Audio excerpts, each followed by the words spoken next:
La réglementation thermique 2012 entre en vigueur pour l'ensemble des bâtiments neufs au 1er janvier 2013. Avec cette réglementation apparaît un nouveau test obligatoire de perméabilité à l'air des bâtiments appelé le test de la porte soufflante. Mais qui est concerné par ce test? Ce test ne concerne que les bâtiments qui demandent à être labellisés bâtiments basse consommation, BBC. Voilà. À compter du 1er janvier 2013, tout le monde sera concerné par le test de la porte soufflante, c'est-à-dire qu'un permis de construire déposé devra avoir une étude thermique et un test du Q4, donc un test de la porte soufflante. Mais qu'est-ce que le test de la porte soufflante? Alors le test de la porte soufflante, c'est on va donc installer un ventilateur à la place de la porte d'entrée.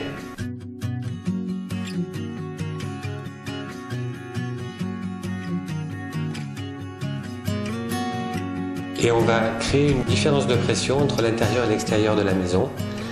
Et en faisant varier donc la vitesse du moteur, on va donner une section de fuite d'entrée d'air parasite dans la maison.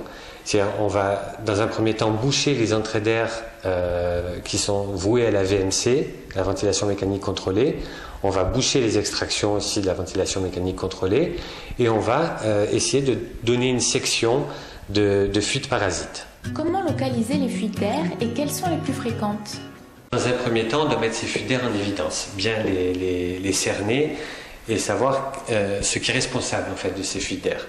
Pour ça, on va créer un vent de 40 km/h sur les 6 faces du cube par une mise en dépression du bâtiment.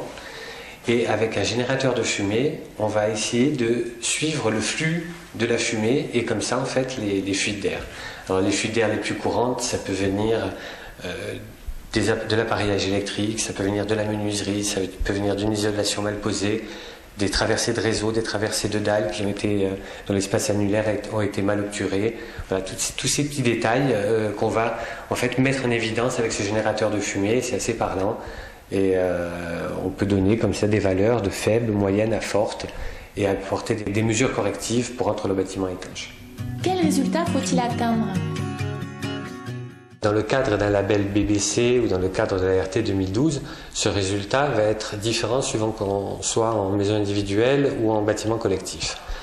Quand on était dans une RT 2005, on avait par défaut eu des entrées d'air parasites qui devaient être acceptables, donc qui faisaient la taille d'un ballon de basket. Dans le cadre d'un BBC ou RT 2012, on va s'approcher de la taille d'un ballon de hand. Et le futur, c'est l'équivalent du Minergie suisse ou du Bepos allemand, ça va être l'équivalent d'une carte de crédit. Donc on va aller tirer vers le haut et essayer d'avoir le minimum de fuites parasites dans une maison.